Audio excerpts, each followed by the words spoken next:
Hi, ako si Yayamot. Hindi ko tunay na pangalan. At ito, ang aking kwento. Ito nga, pumunta kaming Thailand. 1 AM kami umalis ng madaling araw. Tapos 5 AM, nasa Kuala Lumpur, Malaysia na kami. Nag-connecting flight kami yan kasi walang diretsong flight papuntang Chiang Mai, Thailand. Lapag namin sa Thailand, bumili na kami agad ng SIM card. Tapos, nag-grab na kami papuntang hotel. Check-in lang kami sa hotel tapos lumabas na rin kami para kumain. Pagkatapos nga namin kumain, naglakad na rin kami tapos binisita namin yung iba't ibang temple sa Thailand. Pinuntahan namin yung Wat Prasing, Wat Pantao, Wat Cheda, Luwa. Malapit lang lahat yan sa hotel namin kaya nilakad lang namin sila. Hindi ko pala alam kung tama yung pronunciation ko, bahala na kayong umintindi. Sa pagbisita pala sa mga temple, bawal naka-short, bawal naka-sleeveless.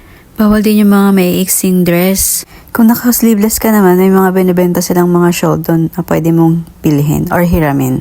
Kapag papasok naman sa loob ng temple, bawal mag-picture, bawal mag-video. Bawal din nakasapatos, kailangan nakapaa lang pagpapasok sa loob ng temple. Ito yung day 2 namin sa Thailand. Nag-book ng tour si Bossing para makita namin yung mga elephant. Dito yan sa Elephant Dream Project. Sila yung mga local community na nag-aalaga ng elephant. Pinopromote nila na magkaroon ng natural habitat yung mga elephant. Bago nga pala namin gawin yung mga activity kasama yung mga elepante, tinuruan muna kami kung ano mga dapat gawin at hindi dapat. Yung mga elepante, grabe ang lalakas nila kumain, tsaka ang lalaki at ang bibigat, tsaka ang babait nila. Pwede kang maglakad kasabay nila. Yung mga activity na pwede mo palang gawin is pakainin yung elephant, mag-picture, mag-video. Tapos pwede nyo rin silang paliguan sa ilog nila. Yung mga local community, pinopromote talaga nila yung proper way ng pag-aalaga ng elepante. Gusto nilang isustain yung mga natural habitat ng mga elepante. Tatanungin nyo ako magkano yung bayad sa tour. Hindi ko kayo masasagot kasi si Bossing ang nag-book nito. Siya lahat ang may sagot. Pero sa tour kasama na lahat. Yung car ride, balikan. Tapos may lunch na rin kasama. Entrance fee lahat na. Pagkatapos namin sa elephant tour, dumiretso kami sa Flower Festival sa Nong Buak Hat Public Park. Hindi ko talaga alam kung tama yung mga pronunciation ko. Bahala na kayong umintindi ah. Ang haba ng flower parade, iba't ibang design, ang busisi. Makikita mo talaga na pinaghirapan nila yung mga design na ginawa nila. Hinikot namin isa-isa yung mga float. Ang gaganda, grabe. Ang hirap siguro mamili kung sinong mananalo dyan. Ang busisi, detalyado yung mga ginawa nilang flower float. Pero karamihan sa mga design, may mga Buddha tsaka elephant. Hinikot talaga namin yan hanggang dun sa pinakalas na float. Siguro mga 25 something yung float na nakapila dyan. Ang dami talaga, tas ang daming tao. Pero di na rin kami nagtagal dyan. Umalis na rin kami kaagad kasi 8 PM pa magsa-start yung program nila. After namin sa Flower Festival, nag-grab na rin kami papuntang Tapay Gate sa most famous landmark nila. As usual, nag-picture-picture, video, ikot-ikot. Tapay Gate is the east entrance to the old walled city of Chiang Mai. Tapay means rough fair. Again, I'm not sure kung correct yung pronunciation ko. Hala na po kayong umintindi. So after namin po mag-picture-picture, mag-video, mag-post-post, nag-ikot naman po kami sa walking street nila sa Saturday Market.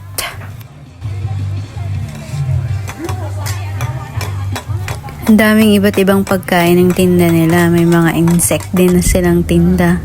Pero hindi namin siya tinry kasi ayaw ng mga alaga ko. At pagkatapos nga namin mag-ikot-ikot, ayun, lumapang na kaming lahat. Ang dami namin kinain dyan. Sobra, iba-iba tinry namin. O, kita nyo naman si Inday ang takaw. Sarap kumain, di ba? Kinabukasan na nga ito, nagbiyahe na mga kami papuntang Chiang Rai, 3 hours ride. Binisita namin ang Wat Rong Kon White Temple. Grabe, napakaganda ng temple na to. Sobra. Tingnan nyo naman yung detalye ng mga design niya, ang busisi. Ito yung pinaka magandang temple na napuntahan namin sa Thailand. Sobrang ma-amaze kayo pag pumunta kayo dito. So again po, bawal lang naka-short, naka-sleeveless pag pumupunta ng temple. And bawal din mag-picture at video sa loob ng mga temple. Sunod naman namin pinuntahan, 30 minutes away, ang Wat Rong Suten Blue Temple. Again, hindi ko po alam kung tama ang aking pronunciation. Bawat temple, iba-ibang character, iba-ibang design. iba-ibang meaning. So dito po sa Blue Temple, nakapag-picture tsaka video kami sa loob kasi pwede, hindi kami pinagbawalan. So pag pumunta kayo ng Blue Temple, sa side nitong temple na to may mga nagtitinda. Kailangan yung itry yung blue ice cream nila. Napakasarap, promise. Malilimutan niyo yung pangalan niya. Char. Pumunta rin kami sa Buwan Dam Museum, the Black House. Hindi lang ako nakapag-video. Ayun lang. The end.